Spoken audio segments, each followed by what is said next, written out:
الحمد لله نحمده ونستعينه ونستغفره ونؤمن به ونتوكل عليه ونعوذ بالله من شرور أنفسنا ومن سيئات أعمالنا من يهديه الله فلا مضل له ومن يضلل فلا هادي له ونشهد أن لا إله إلا الله وحده لا شريك له ونشهد أن محمدا عبده ورسوله صلی اللہ تعالی علیہ وعلی آلہ واصحابہ وبارک وسلم تسلیما کثیرا کثیرا اما بعد فاعوذ باللہ من الشیطان الرجیم بسم اللہ الرحمن الرحیم لن ینال اللہ لحومها ولا دماؤها ولكن ینالہ التقوی منکم قال اللہ تعالی فی مقام آخر انا اعطیناک الکوثر فصل لربک وانحر ان شانئک هو الابتر۔ قرآن مجید کی چند آیات تلاوت کی ہیں۔ اللہ تعالیٰ سے دعا ہے اللہ تعالیٰ صحیح طرح سے بات کہنے کی، سننے کی، سمجھنے کی اور ہم سب کو عمل کی اللہ توفیق عطا فرمائے۔ پچھلے ہفتے قربانی سے متعلق کچھ بیان ہوا تھا، لیکن تمہید میں زیادہ وقت لگ گیا تھا، بیان بالکل آخر میں قربانی سے متعلق ہوا تھا، تو میں انشاءاللہ اسی کو مکمل کرتا ہوں۔ یہ جو میں نے آیتیں پڑھی ہیں یہ بھی قربانی ہی سے متعلق ہیں۔ قربانی میں آج کل جو دیکھنے میں آ رہا ہے، لوگوں نے اس کو انٹرٹینمنٹ کا ایک ذریعہ بنا لیا ہے۔ انٹرٹینمنٹ اگر شرعی حدود کے اندر ہو تو ٹھیک ہے، شرعی حدود اگر کراس کرنا شروع کر دیں تو وہ پھر غلط ہے، ناجائز ہے۔ بقرعید کا تہوار ایک خوشی کا تہوار ہے، اس لیے اس میں اگر بچے انجوائے کر رہے ہیں، لوگ انجوائے کر رہے ہیں تو انجوائمنٹ کی حد تک کوئی حرج نہیں ہے، لیکن شریعت نے ہمیں جتنے بھی احکام دیے ہیں ان کے کچھ آداب بیان کیے ہیں، ان کے کچھ اصول اور ضابطے بیان کیے ہیں۔ ان اصول اور ضابطوں کو اگر آپ کراس کر دیں گے تو یہ پھر مذہبی تہوار نہیں رہے گا، پھر تو یہ کرسمس کی طرح کا ایک تہوار بن جائے گا۔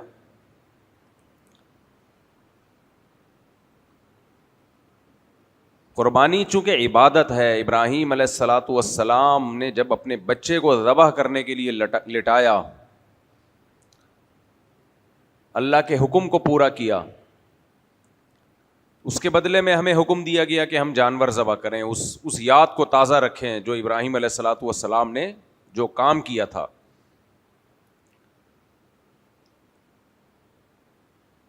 تو جانور ذبح ہونے کے دوران شور شرابہ، سیٹیاں، اب تو لوگوں نے گانے بجانے بھی شروع کر دیے۔ بھائی وہ ذکر کا وقت ہے، بسم اللہ اللہ اکبر کہنے کا وقت ہے۔ انی وجہت وجہی للذی فطر السماوات والارض حنیفا وما انا من المشرکین، یہ دعا پڑھنے کا وقت ہے۔ چند کوتاہیاں ہوتی ہیں بقرعید کے دنوں میں، آج میں جلدی جلدی ان کو بتاؤں گا۔ جانور کے ساتھ ظلم، یہاں سے ہم شروع کرتے ہیں۔ آپ منڈیوں میں جائیں، میں نے دیکھا ہے ایسے بیل کو باندھا ہوا ہوتا ہے، سر اوپر کر کے اس کو پھنسایا ہوا ہوتا ہے، جیسے ڈسپلے پہ آپ کوئی شیمپو کی بوتلیں یا پرفیوم کی بوتلیں رکھتے ہیں نا، وہ اپنی جگہ سے ہلتی نہیں ہیں۔ بہت دفعہ دیکھا ہے جانوروں کو ایسے کھڑا کیا ہوا ہے، دو رسیاں باندھ کے ان کا چہرہ بالکل فکس۔ آپ تھوڑی دیر اس طرح اپنے آپ کو کھڑے کر کے دکھائیں تو آپ کو پتہ چلے گا آپ کے پٹھوں میں، گردن میں کس قدر تکلیف ہوتی ہے۔ کئی گھنٹے اس طرح جانور کھڑا رہتا ہے، لیکن ان کو پتہ ہے یہ ذبح ہونا ہے، تو اگر اس کے پٹھے اکڑ بھی گئے ایک انجیکشن لگا دیں گے ہم، کیا جا رہا ہے، اس کو چلاؤ بس بقرعید تک کسی طریقے سے۔ نبی صلی اللہ علیہ وسلم نے جانور کے ساتھ ظلم کرنے سے بھی منع کیا ہے۔ حدیث میں آتا ہے پہلے انبیاء میں سے کسی نبی کو کسی چیونٹی نے کاٹا تو وہاں جتنی چیونٹیاں موجود تھیں آپ نے سب کو جلا دیا. اللہ نے آسمان سے وحی کی کہ ایک نے کاٹا تھا, آپ نے باقیوں کو سزا کیوں دی ہے؟ بلا وجہ چیونٹی مارنے کی آپ کو اجازت نہیں ہے, اور جلانے کی بھی اجازت نہیں ہے کسی جانور کو. دو وجہ سے اللہ نے تنبیہ کی. ایک, جلایا کیوں؟ کیونکہ حدیث میں آتا ہے لا يعذب بالنار الا رب النار, آگ سے جلانے کا حق صرف اس ذات کو ہے جس نے آگ کو بنایا. انسان کو پرمیشن نہیں ہے کہ کسی کو آگ میں زندہ جلائے. نبی صلی اللہ علیہ وسلم نے ایک اونٹ کو دیکھا جو دبلا لاغر ہوا ہوا تھا. آپ صلی اللہ علیہ وسلم نے فرمایا یہ اپنے مالک کی شکایت کر رہا ہے کہ اس کا مالک اس پہ سواری کرتا ہے, اس کے کھلانے پلانے کا انتظام نہیں کرتا. ایک طرف جانوروں کے حقوق اتنے زیادہ ہیں کہ آپ مار بھی نہیں سکتے جو تکلیف دینے والے جانور کو بھی, اور ایک طرف یہ حال ہے کوئی پوچھنے والا نہیں ہے.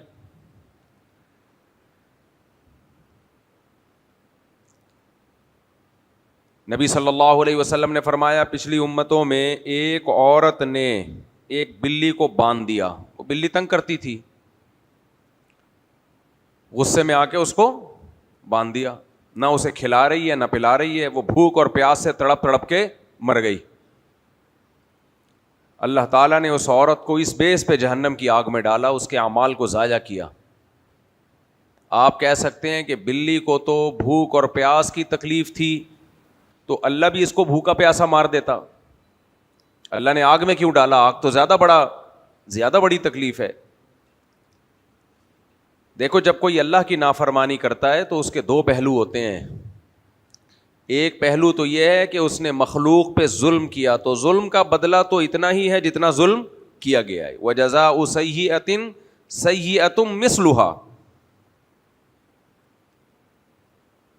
کسی نے آنکھ پھوڑی تو آنکھ کے بدلے آنکھ, ناک کاٹی ہے ناک کے بدلے ناک, جان کے بدلے جان. دنیا میں قصاص کا قانون یہی ہے,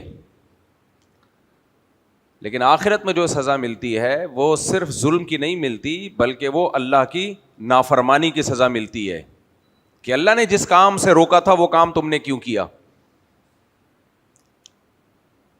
تو حکم دینے والا جتنا بڑا ہوگا اس کے حکم کی ویلیو اتنی ہی زیادہ ہوگی.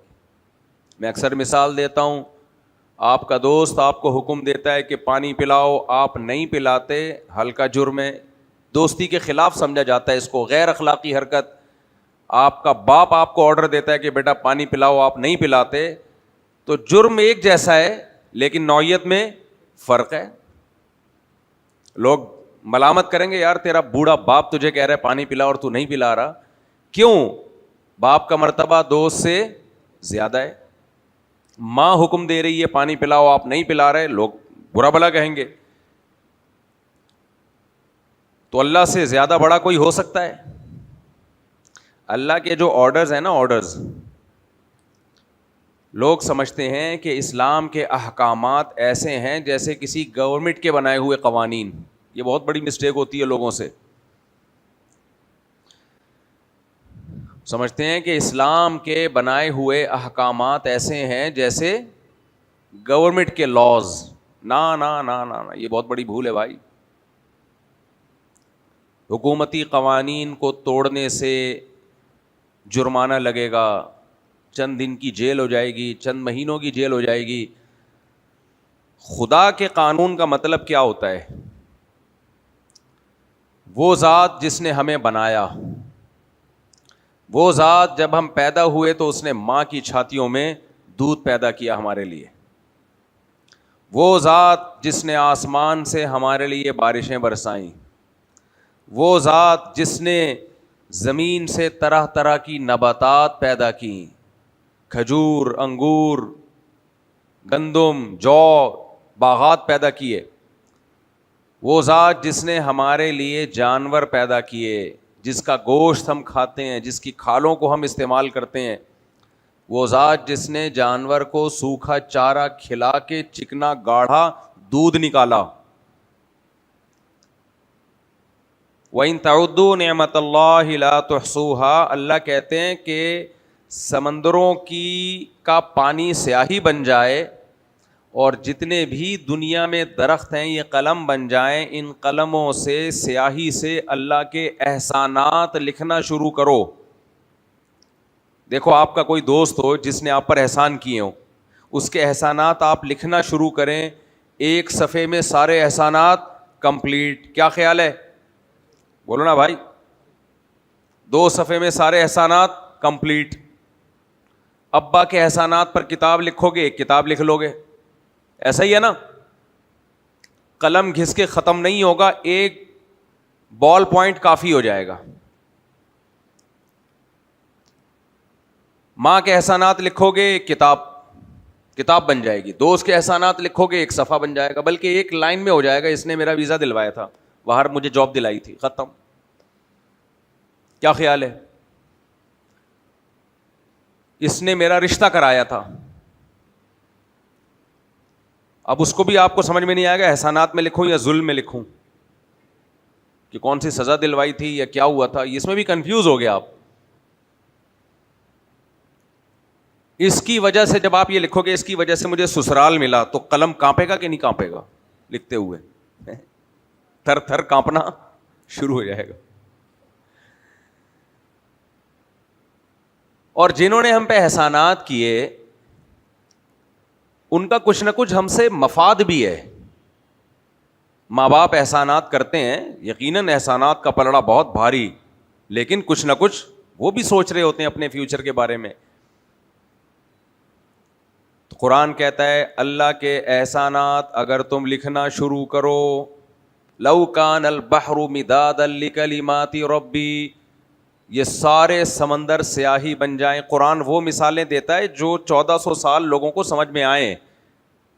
قرآن یہ بھی کہہ سکتا تھا کہ اللہ کے احسانات اگر ٹائپ کرنا شروع کرو، کمپوز کرنا شروع کرو، کہہ سکتا تھا کہ نہیں کہہ سکتا تھا؟ یہ میں ان لوگوں کو جواب دے رہا ہوں جو کہہ رہا ہوں، جو کہتے ہیں قرآن میں سائنس کی باتیں نہیں ہیں. سائنس کی باتیں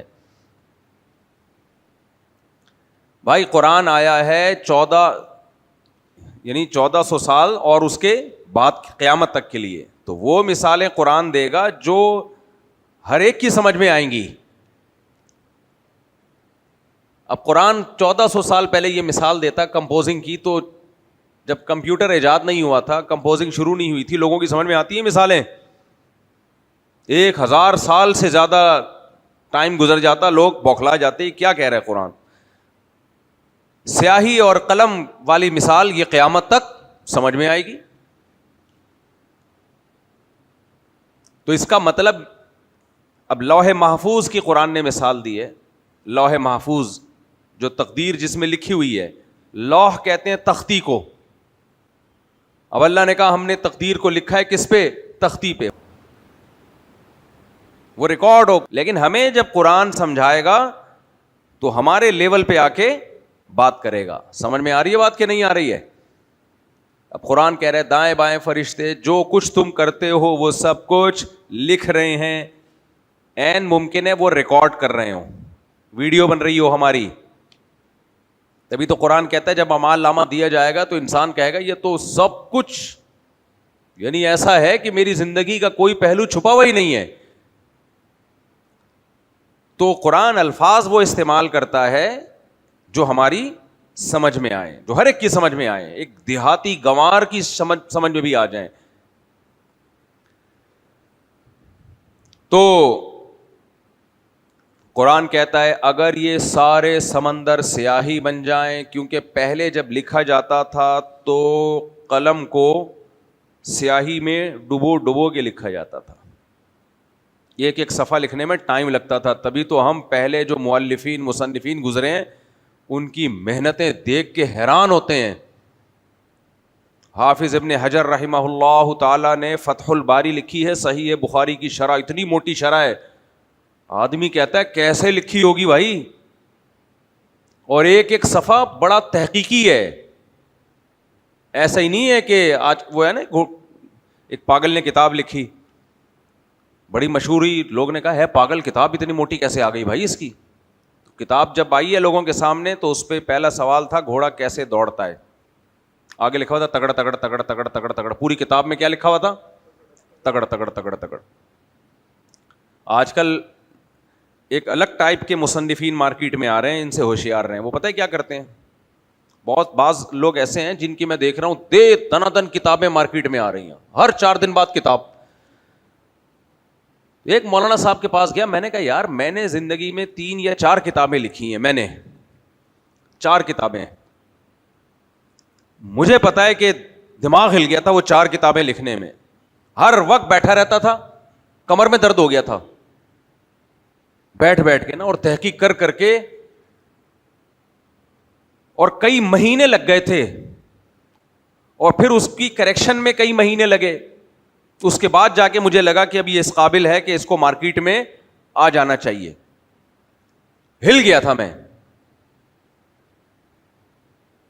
تو آپ کی ہر 4 دن بعد ایک کتاب مارکیٹ میں آ رہی ہے, کیسے لکھ رہے ہیں یار؟ توجہ چاہیے آپ لوگوں کی. مارکیٹ میں چل کیا رہا ہے؟ مارکیٹ میں چل کیا رہا ہے؟ پھر بڑے بڑے مصنفین ہوتے ہیں, ان سے متاثر نہ ہوا کریں, دیکھا کریں اس نے کوئی ریسرچ کی بھی ہے کہ نہیں کی ہے. ایسا تو نہیں گھوڑا کیسے دوڑتا ہے تگڑ تگڑ تگڑ تگڑ, یہ بھی نہیں لکھا ہوتا خود, یہ بھی کاپی پیسٹ کیا ہوتا ہے گھوڑا کیسے دوڑتا ہے. تو پھر پتا چلا, کسی کمپوزر کے پاس میں گیا کہ یار فلاں بہت بڑے مصنف ہیں, بڑی کتابیں مارکیٹ میں آ رہی ہیں, آپ ان کی کتابوں کو کمپوز کرتے ہو, وہ لکھ کے دیتے ہیں, آپ کمپوز کرتے ہو, تو وہ کیا طریقہ ہوتا ہے؟ انہوں نے کہا کوئی مسئلہ نہیں. انہوں نے کہا وہ ایسے کتاب لکھتے ہیں, مارکیٹ میں جو چل رہا ہے وہ بتا رہا ہوں میں. کتاب ایسے لکھتے ہیں کہ کسی ٹاپک پر ایک کتاب ہے نا, جیسے فرض کر لو تجارت پر کوئی کتاب ہے, اسلامی کتاب, تو پہلے سے کتاب لکھی ہوئی ہیں 8-10 کتابیں. کہہ رہے ہیں وہ 8-10 کتابیں میرے سامنے لا کے رکھتے ہیں اور کہتے ہیں یہ والا عنوان اٹھاؤ, یہاں سے یہاں تک لکھو, پھر اس کتاب کا یہاں سے یہاں تک یہ کمپوز کرو, فلانی کتاب کا یہ والا صفحہ یہاں سے لے کے یہاں تک. جیسے اسکولوں میں جب پھرا دیکھا ہے نا, پھرے کا لفظ یاد ہے؟ بھول گئے. ہمارے دور میں اس کو پھرا کہتے تھے, چھپائی کہتے تھے اس کو. نیوٹن کا پہلا قانون نہیں پتا تو یہ لکھا ہوا ہے نا, چھاپ دو جا کے. سمجھ میں آ رہی ہے بات؟ تو 8-10 کتابیں ایک ٹاپک پہ لی, اور اس میں کیا یہ والا یہاں سے یہاں تک, یعنی دوسروں کی ساری تحریر اپنی ترتیب سے چھاپ دو. اس کا نام تصنیف و تالیف. نہیں آ رہی میرا خیال ہے بات؟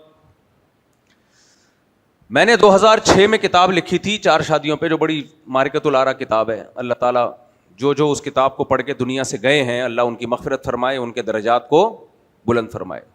بہت سے لوگ وہ کتاب پڑھنے کے بعد فالج کا شکار ہو گئے. یہ کتاب پڑھی ہے تو بیگم نے دیکھ لیا نا پڑھتے ہوئے ان کو, کچھ نے عمل کی کوشش کی, اس وجہ سے کچھ پڑھنے کی بعد ہی چلے گئے دنیا سے. یعنی ہوا یہ کہ کچھ نے کتاب پڑھی تو احساس کمتری میں چلے گئے کہ اسلام ترغیب دے رہا ہے, اور ہم 50 سال کے ہو گئے کچھ بھی نہیں کر پائے. ٹینشن میں ہارٹ اٹیک ہوا ان کو. کچھ ایسے جنہوں نے پڑھی اور عمل کی کوشش کی, بیڑا ہی غرق ہو گیا بیچاروں کا. کچھ ایسے جنہوں نے پڑھی ہے صرف اور بیوی نے پڑھتے ہوئے دیکھ لیا, اور اس کے بعد جو ان کے حالات ہوئے. ایک ڈاکٹر مجھے ملے, کہتے ہیں میں نے مذاق میں گھر میں کہا, اور پھر اس ڈاکٹر کا جو حشر ہوا, کافی دن ہو گئے میں ملا نہیں, اللہ کرے کہ زندہ ہوں, ارادہ ہے ان سے ملاقات کرنے کا کہ کیا رپورٹ ہے. خیر, تو وہ کتاب جب میں نے لکھی ہے تو کمال کی بات ہے, ابھی میں نے اس کتاب کو کمپوز کیا تھا, مارکیٹ میں لایا نہیں تھا, اور اس نام سے 2-3 کتابیں پہلے آ گئیں. میں نے کہا یار میں تو پوری رات جاگ کے اس کو لکھتا رہا ہوں, تحقیق کرتا رہا ہوں, کتابیں کھول کے بیٹھا رہتا تھا پوری رات, اور اتنی ریسرچ کی ہے, اور اس کے بعد جا کے ایک چیز لکھی ہے. اور یہ جو صاحب ہیں یہ عالم بھی نہیں ہے, کمال کی بات یہ ہے, وہ عالم بھی نہیں ہے, اور کتاب چھاپ دی. اور کمال کی بات ہے اس کتاب پہ انہوں نے علماء سے تقریض بھی لکھوا دی. تقریض کا مطلب ہوتا ہے علماء کی طرف سے ایک حوصلہ افزائی کی, بڑی جاندار کتاب ہے. اور میری کتاب پہ جن علماء سے میں نے تقریض لکھوائی, ان علماء نے اس کتاب پہ مجھ سے بھی زیادہ اچھی تقریض لکھی. میری کتاب سے بھی زیادہ. نہیں آئی میرا خیال ہے بات. میں حیران. تو میں نے کہا ایک بہت بڑے عالم ہوں گے, اللہ نے ان کو کمال دیا, راتوں رات انہوں نے اس موضوع پر کتاب لکھ دی زبردست. میں ملنے کے لیے گیا تو پتا چلا عالم ہی نہیں ہے وہ. میں نے کہا پھر پڑھنی چاہیے یار, اگر اس میری کتاب سے زیادہ اچھی کتاب مارکیٹ میں آ گئی ہے تو پھر مجھے اپنی کتاب چلانے کی کیا ضرورت ہے. جب میں نے وہ پڑھی تو پتا چلا ساری میری کتاب سے چھاپا ہوا تھا. اور اب چھاپا کیسے, جب ہماری کتاب مارکیٹ میں آئی نہیں ہے تو چھپ کیسے گئی ان کی کتاب. تو وہ مجھ سے مطالعے کے لیے لے کر گئے تھے جو کمپوز شدہ صفحات ہیں نا, ایک دفعہ ویسے ہی لے گئے تھے. مجھے یاد آیا وہیں یہ چھپائی, کمپوزر سے بولا یہاں سے یہاں تک, یہاں سے یہاں تک, یہاں سے دے دنا دن لے بھیا. اور کمال کی بات یہ ہے کہ پہلی دفعہ جب کتاب آتی ہے نا تو اس میں کچھ نہ کچھ غلطیاں رہ جاتی ہیں. جیسے کوئی حدیث تھی, اس کا ریفرنس میں نے دیا, کتاب کا نام کمپوزنگ میں غلطی سے غلط نام پڑ گیا حدیث کا, تو وہاں بھی وہ نام کیا تھا, غلط. ان کو یہ بھی نہیں پتا تھا کہ اصل نام یہ نہیں ہے, یہ تو کمپوزر کی غلطی سے ہوا ہے. علم کا لیول یہ تھا ان کا. کسی عالم کی کتاب کا حوالہ دیا, وہ کتاب کا نام غلط ڈل گیا تو وہ انہوں نے بھی وہ نام کیا ڈالا ہوا تھا, غلط. کیونکہ چھپائی میں ایسا ہی ہوتا ہے نا. اور کچھ حدیثیں ایسی تھیں جو میں نے اس لیے نہیں لکھی کہ جو ضعیف ہونے کی وجہ سے انہوں نے کہیں نیٹ سے اٹھا کے وہ بھی ڈال دیں, حالانکہ میں نے ترک کر دی تھی کہ یہ صحیح حدیثیں نہیں ہیں. انہوں نے گوگل پہ لکھا ہوگا تو وہاں سے اٹھا کے وہ ایڈ کر دیں کہ بھئی ہماری کچھ اضافوں کے ساتھ ہے یہ. میں نے کہا واڑے واہ, یہ چل رہا ہے کس میں, مارکیٹ میں. پھر ایک اور آ گئی اسی موضوع تو دن چھپائی چل رہی تھی.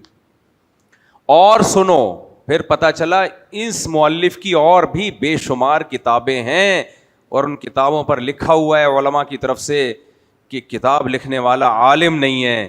ماشاء اللہ, پھر بھی اس کے علم کی اپروچ دیکھو. ان علماء کو بھی دھوکہ دیا. تو سمجھ میں آ رہی ہے بات کہ نہیں آ رہی ہے؟ مارکیٹ میں دھوکے چل رہے ہیں.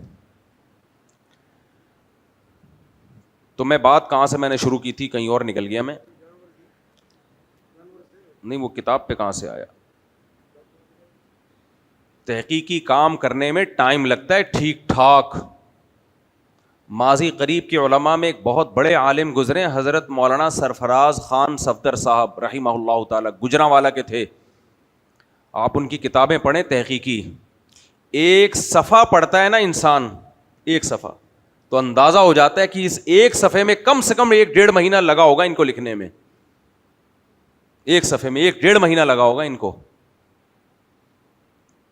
تو ہاں, میں یہ عرض کر رہا تھا کہ پہلے زمانے میں کتاب لکھی جاتی تھی, قلم کو ڈبویا سیاہی میں اور ایک لفظ لکھا, پھر دوسرا لفظ, پھر تیسرا لفظ. ہمارے اکابر علماء نے, ابن حجر رحمہ اللہ کی میں مثال دے رہا تھا, فتح الباری کی اتنی موٹی جلدیں اور اتنا تحقیقی کام کیسے کر لیا انہوں نے. ان لوگوں کی تحریریں دیکھ کے اندازہ ہوتا ہے کس قدر محنتی لوگ تھے وہ. پہلے زمانے میں میرے بھائی صدیوں تک ریسرچ اور تحقیق مسلمانوں ہی کا کام تھا. 500-600 سال پہلے اگر آپ جائیں نا آج سے, تو آپ کو مسلم کے علاوہ دنیا میں کوئی بھی علمی کاموں میں آگے نظر نہیں آئے گا آپ کو. اب ہم فارغ ہوتے جا رہے ہیں الحمدللہ. اب ہمارے ہاں مذہب میں آلٹرنیٹ کیا آ گیا ہے. پہلے ہمارا مذہب کیا تھا, تحقیق اور ریسرچ. سمجھ میں آ رہی ہے بات, چاہے دین کی ہو چاہے دنیا کی ہو. جب سے ہماری حکومتیں کمزور ہوئیں, خلافتیں ختم ہوئیں, مغربی دنیا کا ہم پہ تسلط ہوا, اس کے بعد سے ہمارا مذہب کھانا پینا, جن چڑیل بھوت عملیات, فلیتے پلیتے, یہ ہے. یہ کیا بن گیا ہے, دین. ماشاءاللہ بہت ترقی پر ہیں آج کل مسلمان. پھر میں یہ ٹاپک پہ آؤں گا تو پھر آپ کو پتا ہے کہ یہ میرا فیوریٹ ٹاپک ہے, عاملوں کو گالیاں دینا, برا بلا کہنا. تو فیوریٹ ٹاپک پر آیا تو پھر میں ہی اپنی من میں ہی خوش ہوتا رہوں گا. آپ تھوڑے بور ہو جائیں گے تو میں اس لیے ٹاپک کو, بعض ٹاپک ایسے ہوتے ہیں کہ مجھے جب خون بڑھانا ہوتا ہے تو میں وہ چھیڑ دیتا ہوں. مجھے اگر کمزوری محسوس ہو نا, تھکاوٹ محسوس ہو, تو عاملوں کو بیٹھے بیٹھے گالیاں دینا شروع کرتا ہوں, ایک دم جسم میں کرنٹ بھرنا شروع ہو جاتا ہے, اتنا مزہ آتا ہے. تو اور 2 نمبر عاملوں کو نہیں, یہ ذہن میں رکھنا.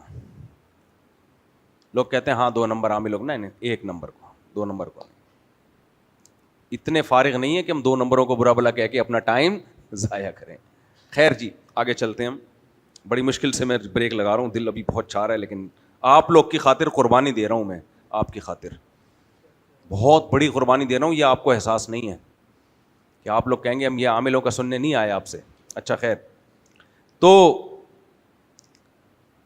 اللہ تعالیٰ قرآن مجید میں کہتے ہیں کہ اگر یہ قلم, درخت جتنے بھی ہیں یہ قلم بن جائیں, اور سمندروں کا پانی یہ سیاہی بن جائے, اور تم اللہ کی نعمتوں کو لکھنا شروع کرو, تو قلم آہستہ آہستہ گھسے گا اور سیاہی آہستہ آہستہ خشک ہوگی. اللہ کی نعمتیں گننا شروع کی. میں جب پیدا ہوا تو پیدا ہوتے ہی میرے رب نے میری ماں کی چھاتیوں میں دودھ پیدا کیا تاکہ میں بھوک سے بلبلاؤں نہیں. پیدا بھی اس جگہ کیا, ماں کی گود میں, جو ماں بچے کو سب سے زیادہ محبوب. آپ کو آپ کی محبوب جگہ پہ, محبوب لوکیشن پہ کھانے کا انتظام آپ کے لیے ہو جائے. دیکھو ایک گندے نالے پہ بھی ہو سکتا ہے. آپ کے دوست نے آپ کی دعوت کی, بولا کہ بھائی میں تیرے لیے بہاری بوٹی بنا رہا ہوں, نمکین گوشت بنا رہا ہوں, آجا بھائی افغانی بوٹی. بقرعید کا پانی آ رہا ہے منہ میں. خیر, لوکیشن کیا ہے جی؟ گندے نالے کے اوپر بیٹھ کے کھائیں گے. آپ کہو گے یار اتنا اچھا کھانا کھلا کدھر رہا ہے گندے نالے پہ؟ 2 دریا لے جاتا, شنواری لے جاتا, یا کہیں ڈیفینس کلفٹن کے کسی اچھے ہوٹل میں لے جاتا. یہاں تو گندے نالے پہ تو دال بھی نہیں کھانے کا دل کرتا, یعنی دال بھی آپ اچھی جگہ پہ بیٹھ کے کھاؤ تو کھانے کا دل کرتا ہے. یہاں تو جدھر تو بٹھا کے کھلا رہا ہے وہ تو جگہ ہی, لوکیشن ہی ٹھیک نہیں ہے. ہمارے رب نے بچے کو پیدا ہونے کے بعد سب سے زیادہ محبوب کون لگتا ہے؟ ابا بھی کو بھی نہیں مانتا وہ, اماں. ماں کی بدبو بھی بچے کو خوشبو محسوس ہوتی ہے. دیکھو گھر میں جب ماں کہیں برقع پہن کے نکلتی ہے, کہیں جاتی ہے, بچوں کو چھپانا پڑتا ہے. یاد ہوگا اپنا بچپن بھی آپ کو, بچوں کو ٹوپیاں کرانی پڑتی ہیں. اماں کے لیے گھر سے نکلنا آسان نہیں ہوتا. بچے دم چھلے کی طرح پیچھے چپک کے جا رہے ہو, بچہ نہیں چھوڑتا اماں کو 1 منٹ کے لیے بھی, امی چاہیے.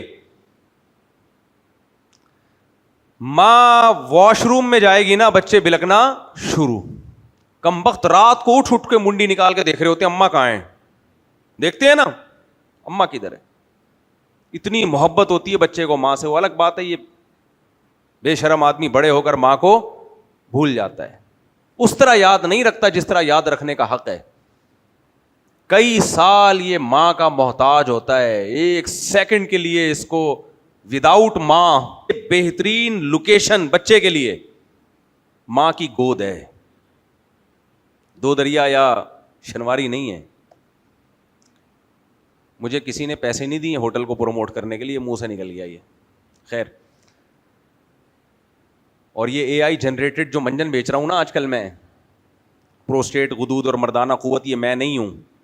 یہ اے آئی سے بنائی ہوئی چیزیں ہیں جو میرے نام سے کمبخت بغیرت لوگ, بے شرم لوگ بکوا رہے ہیں اور حرام کما رہے ہیں. خیر, تو سب سے بہترین لوکیشن بچے کے لیے کیا ہے؟ ماں کی گود. چاہے وہ میلی کچیلی ہو. اپنا بچپن یاد کرو نا, کوئی اجنبی عورت گود میں اٹھا لیتی تھی, کیسا برا لگتا ہے.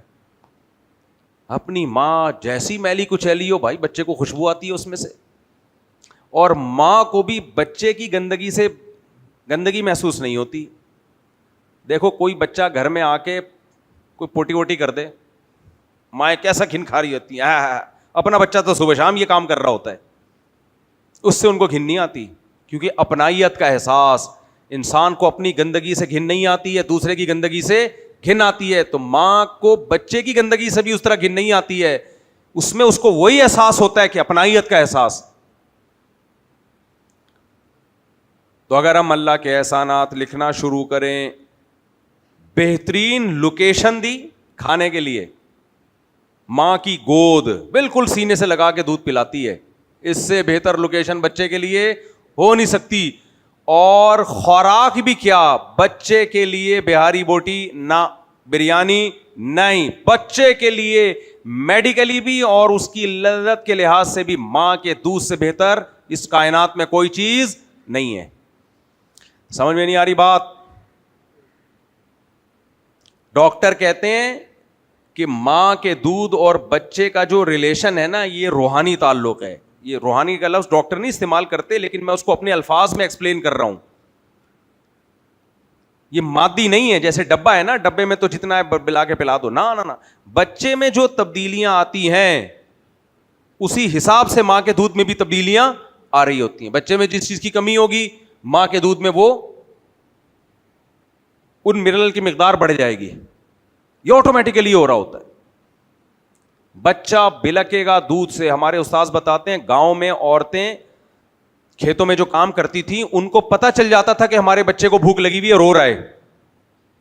ایسا اللہ نے کنیکشن بنایا ہے, بچہ جب بھوک سے بل بلا کے روتا ہے ماں کی چھاتیوں میں دودھ اترنا شروع ہو جاتا ہے. یہ کنیکشن ڈبے میں اور بچے میں ہو سکتا ہے؟ کیا ہو گیا بھائی؟ ایسا سسٹم بنایا قدرت نے.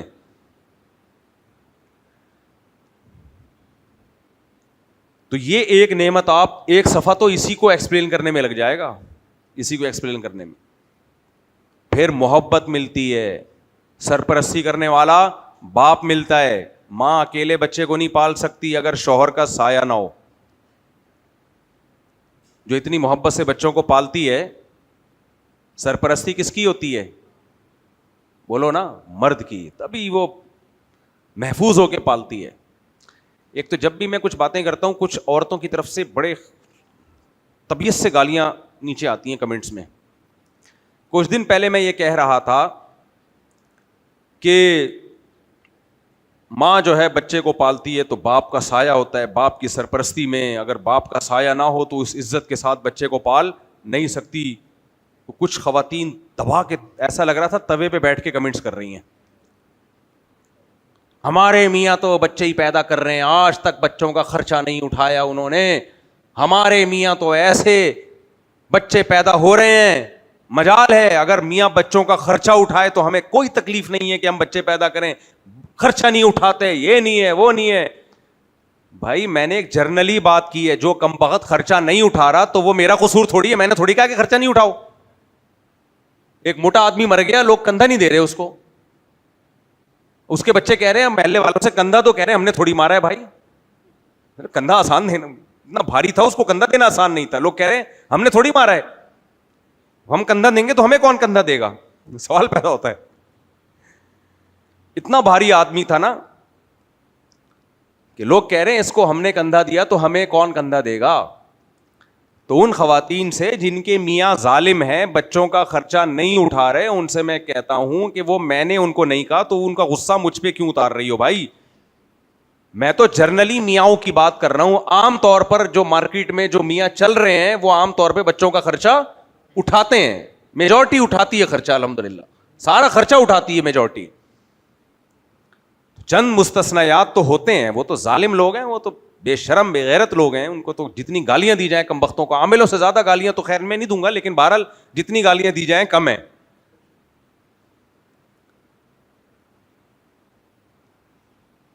پرسوں کسی نے کمنٹس کیے ہوئے تھے, ایک خاتون نے, کہ ایجوکیشن کے بغیر ہمیں رشتہ نہیں ملتا, جاب کے بغیر. یعنی ایک یہ ٹرینڈ چل پڑا ہے مارکیٹ میں کہ بہو جاب والی چاہیے.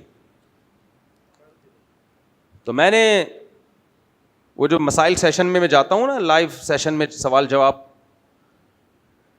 آج کل بقرعید کے مسائل پہ نا میں 9:15 بجے چل رہا تھا کہ یعنی لائیو سیشن میں, تو اس میں یہ ایک خاتون نے بولا کہ جاب کے بغیر آج کل رشتہ لڑکیوں کو نہیں مل رہا, سسرال کو جاب والی بہو چاہیے. دیکھو ایک دفعہ طبیعت سے بغیرت بن جاؤ تو کیا جا رہا ہے, یہ بیچ میں کیوں لٹکے ہوئے ہو, یہ میری سمجھ میں نہیں آتا. انگریز ایک طرف ہو گیا, کیا خیال ہے, وہ اسلام کو نہیں مانتا. وہ کہتا ہے بیوی چائے بھی اپنے خرچے پہ پیے گی اور 50 سال میں ہم شادی کریں گے, اس سے پہلے گرل فرینڈ اور انجوائے ٹھش پش, حتیٰ کہ گرل فرینڈ کو بھی اپنے خرچے پہ برگر نہیں کھلا رہے. وہ بیگم چڈی پہنے بنیان پہنے, وہ کہہ رہے ہیں تمہارا ہیڈک ہے میرا ہیڈک نہیں ہے, میوچل انڈرسٹینڈنگ سے ہم بھی ٹھش پش کر کے تھوڑا سا ٹائم گزاریں گے. ایک آدھ بچہ اگر قدرتی طور پہ ہو گیا تو ٹھیک ہے, نہیں ہوا تو بھی کیا ہے ٹھیک ہے, کیونکہ ٹینشن نہیں لینی, ہم نے ذمہ داری نہیں اٹھانی, انجوائے کرو, خود بھی جیو اور ہمیں بھی جینے دو. گورے کا یہ کانسیپٹ ہے. آپ بھی آہستہ آہستہ کھسک کے ادھر ہی کو جا رہے ہو, تو ایک دفعہ چلے جاؤ نا تسلی سے. ابے کیا ہو گیا بھائی, پھر مجھے غصہ آنا شروع ہو رہا ہے یار.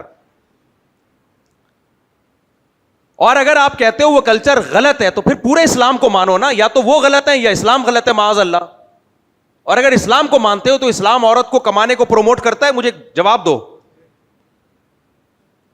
اسلام کہتا ہے بیوی بچوں کی ساری ذمہ داری مالی کس پر ہے؟ مرد پر ہے. عورت مجبوری میں کمائے ایک الگ بات ہے, بلا ضرورت اس کا کمانا ٹھیک نہیں ہے. وقرن فی بیوتکن, قرآن کہہ رہا ہے گھروں میں قرار پکڑو. گھر عورت کے لیے بنے ہیں, گھر والی کہا جاتا ہے, اہل البیت کہا جاتا ہے. بیت عربی میں گھر کو کہتے ہیں.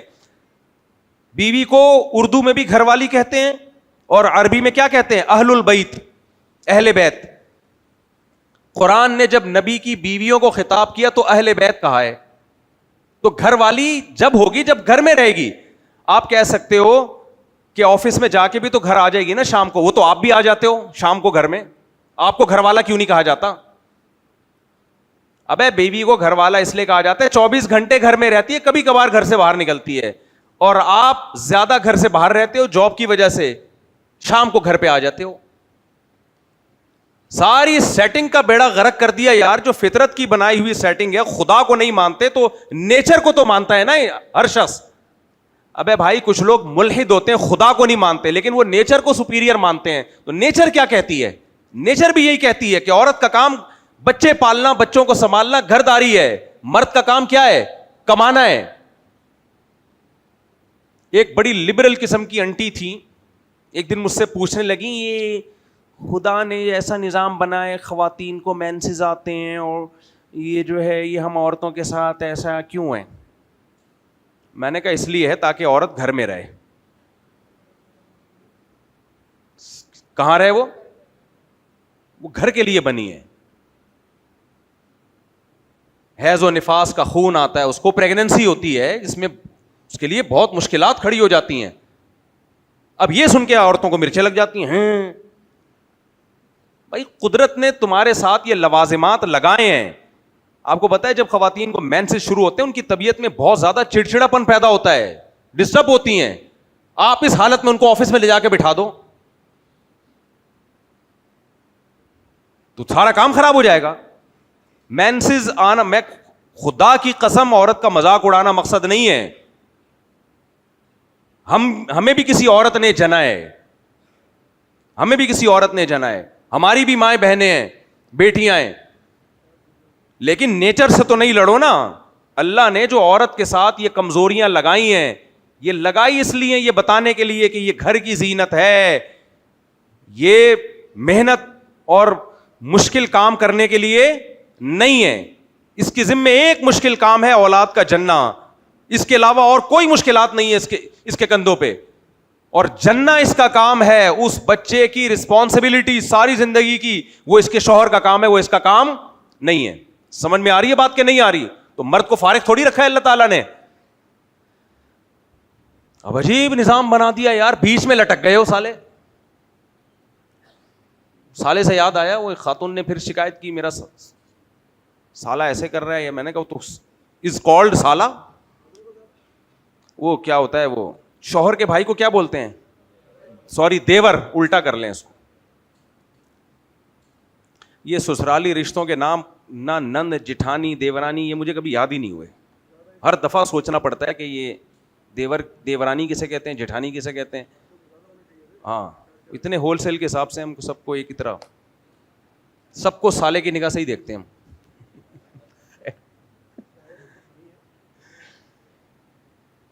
سسرالی رشتے اللہ بہت اچھے ہوتے ہیں الحمدللہ. خیر, تو بھائی ایک طرف ہو جاؤ, سمجھ رہے ہو, یا ادھر ہو جاؤ یا پورے بغیرت بن جاؤ, یا فل غیرت مند بن جاؤ, ایک طرف ہو جاؤ, اس سے سکون. انگریز کی طبیعت میں سکون آ گیا ہے, انگریز کی طبیعت میں سکون آ گیا. کیوں سکون آ گیا؟ وہ اپنی بیوی سے وہ چیزیں ایکسپیکٹ ہی نہیں کرتا جو ہماری سوسائٹی میں لوگ اپنی بیوی سے چاہتے ہیں. اطاعت, فرما برداری انگریز نہیں چاہتا. وہ کہتا ہے تم بھی آزاد ہو, ہم بھی کیا ہیں, آزاد ہیں. تو وہ یہ سکون ہے, وہ گرل فرینڈ کی طرح ہی بیوی کو تقریباً ٹریٹ کر رہے ہوتے ہیں. اور عورت بھی اپنے شوہر سے زیادہ امیدیں نہیں لگاتی ہوں, کہتے ہیں جمشید ہے. فرق یہ ہے کہ ایک جمشید وہ ہوتا ہے جو شوہر نہیں ہوتا, is not called husband and he is called husband, کاغذ باغذ, ٹھیک ہے, بس یہ ہو ہے. تو لڑائی نہیں ہوتی, جھگڑا نہیں ہوتا. تم مشرقی روایات پر چلنا چاہتے ہو, حقوق وہ لینا چاہتے ہو جو اسلام نے دیے ہیں کہ بیوی میری فرما بردار ہو. لو کنت آمر احدا ان یسجد لاحد لامرت النساء ان یسجدن لازواجہن. نبی نے فرمایا شوہر کا اتنا اونچا مقام ہے کہ اگر حکم ہوتا کہ عورت کسی کو سجدہ کرے تو حکم ہوتا کہ کس کو سجدہ کرے, شوہر کو. لیکن حکم دیا نہیں ہے اللہ تعالیٰ نے, اللہ کے علاوہ کسی کو سجدہ جائز نہیں ہے. اتنا بڑا مقام اللہ نے کس کا بنا دیا؟ بولو, ہسبینڈ کا, شوہر کا سربراہ بنا دیا. اب آپ کو جب یہ حدیثیں سنتے ہو آپ بولتے ہو میں گھر میں سربراہ ہوں, آرڈر کس کا چلے گا گھر میں؟ یہاں سے سن کے جاتے ہو ڈپریشن کے ڈبے بن کے, اگلے جمعے پھر واپس آتے ہو, اپنے حقوق سنتے ہو. کیا خیال؟ تو سوائے ڈپریشن کے کچھ حاصل ہوتا ہے؟ کچھ بھی نہیں ہوتا. حقوق سنتے رہو بیٹھ کے, گھر میں کس کی چلے گی, میری چلے گی. پاس بیم ویسے آتی ہے آدمی اچھل جاتا ہے. ایک کسی نے مجھے بھیجی, دوست نے, بیگموں کا آج کل جو رپلائی ہوتا ہے نا اتنا خطرناک ہوتا ہے, آدمی ہل جاتا ہے. وہ گرم گرم چائے پی رہا ہے, اس نے کہا بیگم, اس نے آگے سے بولا نا کیا ہے, ایسے ہی کہا تو اچھل گیا, وہ ساری چائے اس کے منہ پہ گر گئی. ایک نے ایکسپیریمنٹ کیا, اس نے یوٹیوب پہ ویڈیو دیکھی کہ سلنڈر میں آگ لگی ہوئی ہو تو بجھانے کا طریقہ. تو دیکھا سلنڈر میں آگ لگی ہے, فوراً تولیے سے یوں لپیٹا, آگ بجھ گئی. تو دکھایا کہ اس کی بیوی بہت چیخ رہی ہے, اس نے یوں کر کے لپیٹا, چپ. اس نے کہا یار پروسیس بالکل سیم ہے, اس کا مطلب یہ بھی سلنڈر ہے جو کسی بھی وقت پھٹ سکتا ہے. یہ مذاق ہے, خواتین ناراض نہ ہو, یہ صرف مذاق ہے, میری خیر نہیں ہوتی جو گالیاں پڑتی ہیں مجھے, یہ مذاق ہے. خیر آج کل مذاق کر کے بتانا پڑتا ہے کہ یہ مذاق ہے. تو آپ نہ لپیٹ دیں. تو آج کل بندہ کر کے آ رہا ہے, حقوق اس کو اسلامی چاہیے. کون سے چاہیے؟ اسلامی. کہ میں گھر کا سربراہ ہوں, آرڈر کس کا چلے گا؟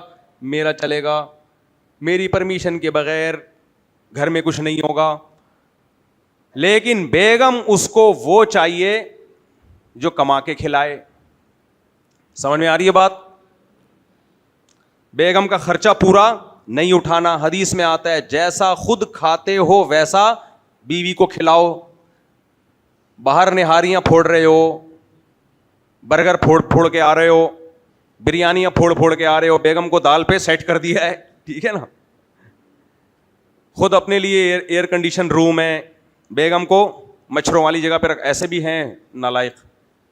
آپ کبھی میرے ساتھ آؤ, خود خوشبو لگا کے میں آپ کو بتاؤں مارکیٹ میں چل کے آ رہا ہے. میں تو حیران ہو جاتا ہوں یار کیسے کیسے بغیرت ہیں. بہو لائے ہیں گھر سے, کسی کے گھر سے بہو لے کر آئے, ان کے پاؤں پکڑ پکڑ کے, سب کے کمرے میں اے سی ہے, بہو کے کمرے میں اے سی نہیں ہے. یار تو بغیرتی کی تو انتہا ہے. رشتہ لینے سے پہلے تو ایسے بھکاری بنے ہوئے ہوتے ہیں, جب مل جائے تو یہ حالات کیا ہوئے. تو خیر, تو بیگم چاہیے ماڈرن, اور حقوق اس سے وہ والے چاہیے جو کون سے ہوں؟ اسلامی. خواتین کا بھی یہی حال ہے ماشاءاللہ. میاں چاہیے جو کمانے کی مشین ہو, کما کے کھلائے, ساری ذمہ داریاں اٹھائے. انگریز والا میاں نہیں چاہیے. نہیں آئے بس میاں اسلامی. اسلامی سے میرے مراد داڑھی یا نماز والا اسلامی نہیں, صرف اتنا اسلامی ہو جو اسلام نے جو بیوی کو حقوق دیے وہ والے حقوق جانتا ہو. سمجھ آ رہی ہے بات؟ وہ یہ جانتا ہو کہ قرآن میں لکھا ہوا ہے کہ جب سالی آیا کرے تو نظر جھکا لیا کرو. بیوی کے علاوہ ادھر ادھر انٹیوں کو دیکھنے کی کوشش مت کرو. بیوی چاہتی ہے مجھے میاں یہ والا عین اسلامی میاں چاہیے. یہ اسلامی ہو گیا نا, کیا خیال ہے بھائی؟ یار آپ لوگ کو گرمی لگ رہی ہے تو مجھے بھی لگ رہی ہے, تھوڑا ہاں ہوں کرو گے تو بات چلے گی نا آگے. اسلامی میاں چاہیے جو مکمل خرچہ میرا اٹھائے, ادھر ادھر عورتوں سے دوستیاں نہ لگائے, کسی سے مسکرا کے بات بھی نہ کرے. کام کاج میں گھر میں جیسے نبی اپنی زوجہ کے ساتھ ہاتھ بٹایا کرتے تھے, وہ حدیثیں بھی سنا رہی ہوتی ہیں. دیکھو نبی صلی اللہ علیہ وسلم تو اپنی ازواج کے ساتھ گھر کے کام کاج میں ہاتھ بٹاتے تھے, تم تو آتے ہو اور ادھر منہ کر کے سو جاتے ہو یا موبائل ہاتھ میں لے کے اسی میں بزی ہو جاتے. اسلامی چاہیے یہ والا اسلامی, نماز روزہ داڑھی واڑی والا وہ تو فنڈامنٹلسٹ ہو جائے گا, وہ زیادہ ہو جائے گا. اتنا بس یہاں تک, اتنا زیادہ اسلامی. لیکن اس کے حقوق وہ ادا نہیں کرنے ہیں جو اسلام نے آپ کے ذمے لگائے ہیں. تو ہر آدمی کا اسلام اپنے مطلب کا ہے, باقی فالو ہم سب اسی کلچر کو کر رہے ہیں جو مغربی دنیا ہے. تو میں اس لیے کہہ رہا ہوں پھر مغربی دنیا کو فالو کرو تو پورا فالو کرو, اس میں حقوق. ابے بھائی مغربی دنیا میں حقوق نہیں ہوتے. بچوں کے باپ پر حقوق, بچوں پر باپ کے حقوق نہیں ہے تو میاں بیوی کے کہاں ایک دوسرے پہ حقوق ہوں گے؟ بچے پہ ماں کی ذمہ داریاں نہیں ہیں تو باقی کہاں سے ذمہ داریاں ہوں گی؟ تو اس لیے ایک طرف ہو جاؤ, آپ فیصلہ کر لو کہ کدھر کو جانا ہے. خیر میں جلدی سے ٹاپک کو سمیٹتا ہوں. تو میں یہ عرض کر رہا تھا کہ اللہ تعالیٰ کہتے ہیں نعمتیں لکھنے پہ آ جاؤ, تو صرف ایک دودھ کی نعمت ہی کو اگر لکھنے چاہو گے نا صفات کے صفات بھر جائیں گے. پھر اللہ نے رشتے دیے, یہ جو بہن بھائیوں کی نعمت ہے یہ بھی کم نہیں ہے. بچہ اکیلا نہیں ہوتا, بچے کو بہن بھائی چاہیے. جس بچے کے ساتھ بہن بھائی نہیں ہیں وہ کتنا احساس کمتری میں ہوتا ہے, اکیلا ہوتا ہے. یہ دیکھنا ہے تو کبھی آؤ ان بچوں میں بیٹھو جن کے چھوٹے چھوٹے بہن بھائی ہیں, وہ کتنے خوش ہوتے ہیں, کیسا لائف کو انجوائے کرتے ہیں, وہ کیسا انجوائے کرتے ہیں لائف کو. بچوں کو آج کل بہن بھائیوں کی نعمت سے بھی محروم کر دیا. 2 بچے ہی اچھے, بس نہ ان کے بھائی ہیں نہ بہنیں ہیں. جب بہن بھائی نہیں ہوتے پھر کزن بھی نہیں ہوتے, کیونکہ اب وہ تو انہی کی اولادوں کزن بنتی ہے نا. صاحب بیڑا غرق. ہمیں تو اپنا بچپن یاد ہے, بہن بھائیوں میں بھی کھیلتے تھے, کزنوں میں بھی کھیلتے تھے. اب کزن بھی مارکیٹ سے شارٹ, بہن بھائی بھی مارکیٹ سے شارٹ. چچا تائے کی ایک پوری فہرست ہوتی تھی, بڑے چچا, منجلے چچا, چھوٹے چچا, بڑی پھپھو, درمیانی پھپھو, فسادی استغفر اللہ چھوٹی پھپھو, ہر طرح کی پھپھویں مارکیٹ میں ہوتی تھیں. ایک تو منہ سے غلط باتیں پتہ نہیں کیوں نکل جاتی ہیں. تو اب وہ پھپھویں بھی مارکیٹ سے کیا ہو گئیں, کیونکہ دادا کے 2 ہی بچے تھے. جب دادا کے 2 بچے ہوں گے تو آپ کا ایک آدھ شاید چاچا ہو, ایک آدھ بمشکل پھپھو ہو. وہ بھی اتنی دیر سے انہوں نے شادی کی ہوتی ہے کہ وہ بھی انتقال کر چکی ہوتی ہیں جب تک آپ پھپھو کو سمجھنے کے قابل ہوتے ہو کہ یہ واقعی ان کی طرف سے فساد تھا یا کوئی اور تھا, انتقال ہو چکا ہوتا. سارا فیملی کا سیٹ اپ کیا کر دیا, بیڑا غرق. کچھ دن پہلے بڑے میاں کا فون آیا, میں نے ان سے وعدہ کیا تھا میں آپ کے گھر ملنے آؤں گا, لیکن وہ نہ میں نے نمبر محفوظ کر سکا. میرا بیان سننے کے بعد اگر ان کا بیٹا مجھ سے رابطہ کرے تو اچھی بات ہے. ان کے بیٹے مجھ سے ملنے کے لیے بھی آئے, مجھے بہت دعوت دی کہ آپ ہمارے گھر آئیں. اس وقت تو میں نے عذر کر لیا. پھر اپنے ابا سے میری بات کرائی, تو پھر ابا سے بات جب میری ہوئی میں نے کہا ان کے گھر ضرور جاؤں گا, لیکن نہ مجھے ان کا نمبر یاد ہے نہ میں ان کا نام یاد ہے. اگر بیان میں سننے کے بعد وہ رابطہ کریں کسی طریقے سے تو بھائی میں آپ کے گھر ضرور جاؤں گا. انہوں نے مجھے ویڈیو کال پہ اپنے ابا سے بات کرائی. انہوں نے کہا مفتی صاحب میں غریب آدمی تھا, آپ کے بیانات میں سنتا ہوں, کہنے لگے میں نے جلدی نکاح بھی کیا, میری اولادیں بھی, آج عیش کر رہا ہوں, لوگوں کو بتائیں. بچے بڑے ہوتے گئے, کمانا شروع کیا, گھر میں نسلیں بھی آئیں, خاندان بھی آیا اور پیسہ بھی آیا. دیکھو اولاد کمانے کی مشین ہوتی ہے. فیملی پلاننگ والی بتاتے ہیں کہ اولاد پہ خرچہ ہوگا, وہ کمبختوں خرچہ ہوتا ہے. خرچہ تو ہر کاروبار پہ بھی ہوتا ہے, ہر جگہ خرچہ ہوتا ہے, اس کا آؤٹ پٹ بھی تو دیکھو کیا ہے. بچہ جب پیدا ہوتا ہے صرف ایک پیٹ لے کے پیدا نہیں ہوتا, 2 ہاتھ اور 2 پاؤں لے کے بھی پیدا ہوتا ہے, جس میں 10 آدمیوں کو کھلانے کی طاقت ہوتی ہے. تو نسل بڑھے گی تو پیسہ بھی آئے گا. شروع میں تو آپ کا خرچہ ہوگا, اس کے بعد یہ بھی تو کمائیں گے. جب آپ کما رہے ہو تو یہ کیوں نہیں کمائیں گے؟ سارے بچے معاذ اللہ خدا نخواستہ معذور تھوڑی پیدا ہوتے ہیں. تو انہوں نے مجھے بتایا مفتی صاحب میرے گھر آؤ, میرے بیٹے, میری بہویں, میرے داماد, میرے پوتے, میرے نواسے, آج اللہ نے دنیا کی ہر نعمت دی ہے. میں نے ان سے وعدہ کیا تھا آؤں گا, لیکن نمبر غائب ہو گیا مجھ سے. تو وہ بیان سنیں گے انشاءاللہ, پھر جاؤں گا میں, ولاگ بھی بناؤں گا انشاءاللہ. گائے کے ولاگ تو آپ نے دیکھے ہوں گے, ذرا یہ ولاگ بھی دیکھو آپ. خیر, تو اس لیے اپنے بچوں کو بہن بھائیوں کی نعمت سے محروم مت کرو اپنا خرچہ بچانے کے چکر میں. بچوں کو خرچے سے زیادہ محبتیں چاہیے. غریب کے بچے بھی بہت اچھے پل جاتے ہیں بہن بھائیوں میں کھیل کے, سوکھی روٹی پہ بھی گزارا ہو جاتا ہے. خوراک کو اتنا بڑا ایشو مت بناؤ جتنا بنا لیا ہے. تعلیم کو اور خوراک کو, پیسے ہیں اچھی تعلیم دو, خوراک بھی اچھی نہیں ہے, جتنا ہے اس حساب سے کھلاؤ پلاؤ بس. کوئی ضروری نہیں ہر ایک کے لیے نہ تعلیم ضروری ہے نہ خوراک اچھی ضروری ہے. جتنی اللہ نے دی ہے اس کے حساب سے دو. ڈاکٹروں نے بیوقوف بنایا ہوا ہے. یوٹیوب پہ جا کے ڈاکٹر بیلنس ڈائٹ ایسی بتاتے ہیں, آدمی کہتا ہے غریب میں تو گیا یار, میرا تو پروگرام بڑھ گیا. جس کو اللہ نے پیسہ دیا ہے وہ ڈاکٹروں کی ویڈیو دیکھے, اس کو فالو بھی کرے. میں نہیں کہہ رہا ڈاکٹر غلط کہتے ہیں, فالو کرے اس بیلنس ڈائٹ کو. جس کو اللہ نے پیسہ نہیں دیا پراٹھوں پہ سیٹ ہو گیا ہے. میں نے 90 سال کی دادیوں کو پراٹھے پھوڑتے ہوئے دیکھا ہے, اپنی دادیوں کی بات کر رہا ہوں. 85-90 سال میں پراٹھے کھا رہی تھی, شوگر کی پیشنٹ بھی تھی. لاہور میں ہماری ایک دادی تھی رشتے کی. میں نے کہا آپ اس عمر میں پراٹھے کھا رہی ہیں اور آپ کو شوگر بھی ہے. ان کا پوتا بھی کہہ رہا ہے ان کو سمجھاؤ یار. میں نے کہا اب 90 سال میں نہیں بھی سمجھی تو کیا ہو گیا, کیا خیال ہے. تو میں نے کہا آپ اس عمر میں پراٹھا کھا رہی ہیں. انہوں نے کہا بیٹا ساری زندگی کھایا ہے, یہاں سائنس کیا ہوتی ہے, فیل ہوتی ہے. تو اللہ تعالیٰ نے بتا دیا ہے.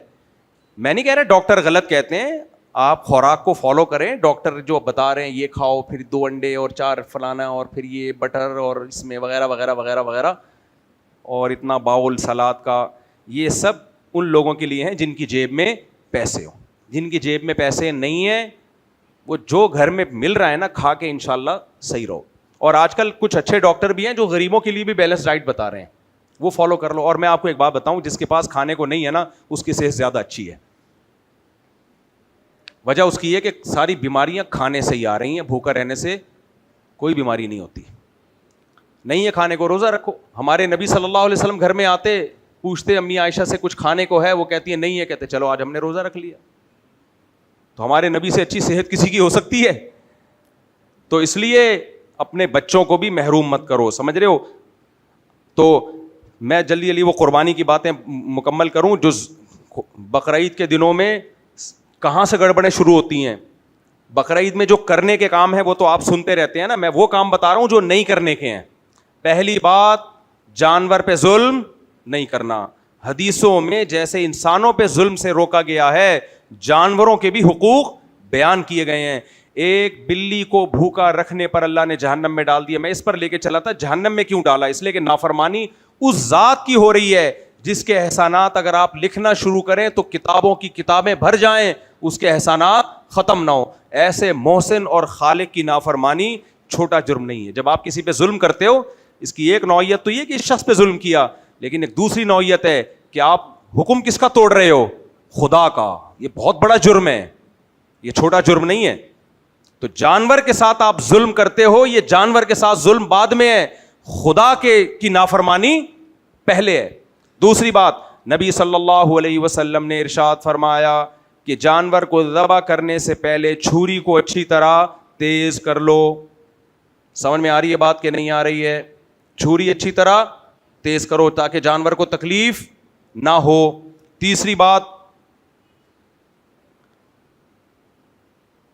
آج کل بہت دفعہ یہ چیز دیکھی ہے, ہم قربانی کے جانور لائے تھے تو میں نے دیکھا اس کی ناک میں رسی اور خون نکل رہا ہے. عام طور پر جانور کے مالکوں کو ان دنوں میں اس سے کوئی غرض نہیں ہوتی کہ رسی سے اس کے نتھنے میں زخم ہے یا نہیں ہے. وہ کہتے ہیں 4 دن کے بعد تو اس نے ذبح ہو ہی جانا ہے. آپ ذرا اپنے کر کے دیکھو کوئی زخم اور اس میں رسی کو گھماؤ, آپ کی چیخیں نکل جائیں گی. نکیل ڈالی بھی ہوتی ہے نا, کس قدر اذیت میں رکھا ہوتا ہے اس کو. میں نہیں کہہ رہا نکیل مت ڈالیں, جو مضبوط اور طاقتور جانور ہے اس کو قابو میں لانے کے لیے نکیل ڈالنی پڑتی ہے, لیکن چیک تو کرو کوئی زخم تو نہیں ہے اس کے, بلیڈنگ تو نہیں ہو رہی. میں نے دیکھا ہے بلیڈنگ ہو رہی ہوتی ہے, کوئی پرواہ نہیں ہے. بھائی آپ سے سوال ہوگا اس کے بارے میں. ہمارے استاذ کا واقعہ مجھے یاد ہے, ایک بکری لے کر آئے بقرعید کے دنوں میں, بڑے عالم ہیں, بزرگ ہیں, تو چارہ نہیں تھا, تو رات کو 12 بجے انہوں نے فون کیا کہ اپنے بچوں کو, میں بیٹھا ہوا تھا, کہ اس کو کھانا کھلا دیا ہے, جا کے کہ کھلا دیا ہوگا. تو وہ بچوں نے کہا ہم صبح لے آئیں گے, ابھی تو سب کچھ بند ہو گیا. انہوں نے کہا نہیں, انہوں نے کہا مجھے نیند نہیں آئے گی جب تک اس کا پیٹ نہیں بھرے گا. جانور اپنی تکلیف کو بیان نہیں کر پاتا ہے. آج کل تو انسان کو اتنا خیال نہیں ہوتا کہ اس کا جب تک پیٹ نہیں بھرے گا مجھے. انہوں نے کہا نہیں بھائی, مجھے یاد ہے وہ منظر. انہوں نے کہا بھائی یہ بھوکا ہے, میں کیسے سو سکتا ہوں, میں نہیں سوؤں گا. بچوں نے پتہ نہیں کہاں سے جا کے انتظام کیا اس کے لیے. تو جانور بے زبان ہے بھائی, وہ اپنی تکلیف کو بیان نہیں کر سکتا ہے. ایک اور غلطی یہ کرتے ہیں قصائی لوگ, جانور کو ذبح کرنے کے بعد, یہ بار بار میں مسئلہ بیان کر چکا ہوں, حرام مغز میں چاقو مارتے ہیں. یہ دیکھا ہوگا آپ نے, تاکہ جانور جلدی ٹھنڈا ہو جائے. یہ خوب اچھی طرح سمجھ لو, شریعت نے ہمیں 4 رگیں کاٹنے کا حکم دیا ہے. 4 رگوں کے بعد مزید کچھ نہیں کاٹنا. اس میں حکمت یہ ہے کہ جانور کا خون اچھی طرح اس کی باڈی سے نکل جائے. خون ناپاک اور نجس چیز ہے, کپڑوں پہ لگ جائے تو نماز نہیں ہوتی. تو شریعت کیسے چاہے گی کہ یہ پیٹ میں اتار لو, یہ خون اس کے گوشت میں اندر سرایت کر جائے. قصائی لوگ کیا کرتے ہیں, قصائیوں کے پاس بقرعید کے دنوں میں ٹائم بہت شارٹ ہوتا ہے. قصائی گراتے ہیں, اب جانور کو ٹھنڈا ہونے دو, ٹھنڈا ہونے سے پہلے ہی کھال اتارنا شروع. اور ٹھنڈا کرنے کے لیے حرام مغز میں چاقو مار دیتے ہیں. تکلیف بھی ہوتی ہے جانور کو, جلدی مر جاتا ہے وہ. اس مرنے کا فائدہ قصائی کو یہ ہوتا ہے, کمیلوں میں تو یہ فائدہ ہوتا ہے کہ خون گوشت کے اندر رہ جاتا ہے, اس سے گوشت کا ویٹ بڑھ جاتا ہے. اکنامکلی یہ قصائیوں کو فائدہ ہوتا ہے اس سے. سمجھ میں آ رہی ہے بات کہ نہیں آ رہی ہے؟ خون کس کے اندر رہ جاتا ہے, گوشت میں, اس سے گوشت کا ویٹ تھوڑا بڑھ جاتا ہے. وہ کیلکولیشن کی بھی ہوتی ہے کہ ایک چھٹانک بھی بڑھ گیا نا تو پورے سال میں کتنا فائدہ ہوگا. اور اکنامکلی یہ بھی فائدہ ہوتا ہے کہ جب وہ حرام مغز میں چھورا مارتے ہیں, جانور جلدی ٹھنڈا ہوتا ہے, تو قصائیوں نے 15-20 آرڈر اور بھی پکڑے ہوئے ہوتے ہیں, ان کو وہاں بھی پہنچنا ہوتا ہے. وہ ایک الگ فائدہ ہوتا ہے. تو آپ نے کیا کرنا ہے, جب جانور ذبح ہو تو قصائی کو کنٹرول کرنا ہے کہ 4 رگیں کٹ گئی ہیں, مزید کاٹنے کی ضرورت بولو نہیں. قصائی کو کنٹرول کرنا آسان ہے. مجھے ایک بات بتاؤ, وہ قصائی جس نے آپ کے موٹے بھینسے کو کنٹرول کیا ہوا ہے, جو بھینسا آپ کے کنٹرول میں نہیں تھا, تو وہ قصائی آپ کے کنٹرول میں آ جائے گا؟ نہیں آئے گا نا. اس کا حل ہے میرے پاس. قصائی کنٹرول میں نہیں آتے, میں نے بہت تجربہ کیا ہے, وہ لازمی مارتے ہیں حرام مغز میں چھورا. تو جو قصائی یہاں میرا بیان سن رہے ہیں یا انٹرنیٹ پہ بیان سن رہے ہیں, ان کے علاوہ کی بات کر رہا ہوں, ان قصائیوں کی بات نہیں کر رہا. آپ نے کیا کرنا ہے کہ جس کھونٹے سے گائے کو باندھا ہوا تھا, جیسے ہی 4 رگیں کٹیں اسی کھونٹے سے قصائی کو باندھ دیں. آپ جو یہاں قصائی میرا بیان سن رہے ہیں بھائی, ان کی میں انسلٹ نہیں کر رہا, میرے لیے سب قابل احترام ہے, ان قصائیوں کے علاوہ کی بات کر رہا ہوں. اس کو فوراً آپ نے کیا کرنا ہے بھائی, 10 آدمی گائے پہ تھے نا, 20 آدمی قصائی پہ آ جائیں. اب اس کے بغیر قصائی کنٹرول, یار تم لوگ مذاق سمجھ رہے ہو اس کو, میں مذاق نہیں کر رہا. قصائی کو میں نے بہت تجربہ کیا ہے, نہیں کنٹرول ہوتا. اس کو تھوڑی دیر میں کچھ ہوتا ہے اندر سے کہ یار یہ گھنٹہ لگ جائے گا, یہ تو مرنے میں ٹائم لگے گا بھائی. وہ بہانے سے جا رہا ہوتا ہے اس کے حرام مغز میں چھورا مارنے کے لیے تاکہ ٹھنڈا ہو. آسان نہیں ہے کہ آپ ابھی سمجھ رہے ہیں کہ یہ آسان ہے, ہم قصائی کو بولیں گے وہ چپ ہو جائے گا, نہیں ہوتا. اس لیے 10 آدمی اگر بیل پر ہیں تو پہلے سے محلے کے 20 آدمی کس پر آ جائیں, قصائی پہ آ جائیں. اب 20 آدمی اتنی دیر تک قصائی کو کنٹرول کر کے رکھیں, یہ آسان کام ہے؟ تو وہ جو کھونٹا آپ نے کرائے پہ لیا ہوا ہے وہ کسی کام میں آ جائے, بہتر نہیں ہے؟ کیا خیال ہے؟ وہ کام میں آ جائے. تو جس بیل کو اس کھونٹے سے باندھا ہوا تھا وہ فارغ پڑا ہوا ہے, اس سے کس کو باندھ لیں؟ کسائی کو باندھ, ورنہ وہ قابو میں نہیں آئے گا. اب کسائی اگر کوئی کہتے ہیں ہماری مفتی صاحب انسلٹ کر رہے ہیں, تو بھائی آپ یہ کام نہ کریں. آپ بولیں ہم 4 رگیں کاٹیں گے اور چھورا پھینک دیں دور, تو پھر آپ کو کوئی کنٹرول نہیں کرے گا. اٹھا کے چھورا دور پھینک دیں, پکڑا دیں مالک کے ہاتھ میں کہ یار یہ آپ پکڑو بس, تو پھر ضرورت نہیں ہے. آپ تو خود موقع دے رہے ہو نا, چھورا بھی آپ نے پکڑا ہوا ہے, وہاں کھڑے ہوئے ہو, تو آپ تو ہمیں پتہ ہے حرام مغز میں مارو گے. اس کا نقصان کیا ہوتا ہے؟ خون صحیح طرح نہیں نکلتا, گوشت جلدی خراب ہو جاتا ہے. جس گوشت کے اندر خون ہوگا نا وہ فریج میں بھی جلدی خراب ہو جاتا ہے, اس کی لائف بھی کم ہو جاتی ہے. جانور کے بلڈ میں اگر کوئی بیماری تھی, وہ بیماری کہاں رہ جاتی ہے؟ خون میں بیماریاں ہوتی ہیں. آپ کو پتا ہے باہر ملکوں میں انگریزوں نے بھی حلال کھانا شروع کر دیا ہے. ان کے ڈاکٹروں نے ریسرچ کی ہے بھائی, یہ کہتے ہیں حلال میں جو ہے نا بیماریاں نہیں ہیں, اور یہ گوشت زیادہ محفوظ رہتا ہے, لذت بھی اس میں زیادہ ہوتی ہے. تو اس لیے اپنے گوشت کو خالص حلال بھی کریں. میں نہیں کہہ رہا حرام نہیں ہو جائے گا گوشت اس سے اگر وہ چھورا مار دیتا ہے, لیکن بہرحال جو شریعت کی ایک حکمت تھی کہ خون اچھی طرح جس گوشت صاف ستھرا ہو جائے, وہ حکمت تو فوت ہو رہی ہے نا اس میں, اور خلاف سنت بھی ہے. ہمیں جو شریعت نے ذبح کرنے کا طریقہ بتایا وہ 4 رگیں کاٹنا ہے, اس کے علاوہ بس مزید کچھ نہیں کاٹ سکتے. خون تو حرام ہے نا, بس وہ رہ گیا تو بس ایک غلط چیز ہے. تو ان ہدایات پر عمل کریں گے کہ نہیں کریں گے؟ تو ان ہدایات پر عمل کرنا ہے. اللہ تعالیٰ سمجھنے کی عمل کی توفیق عطا فرمائے.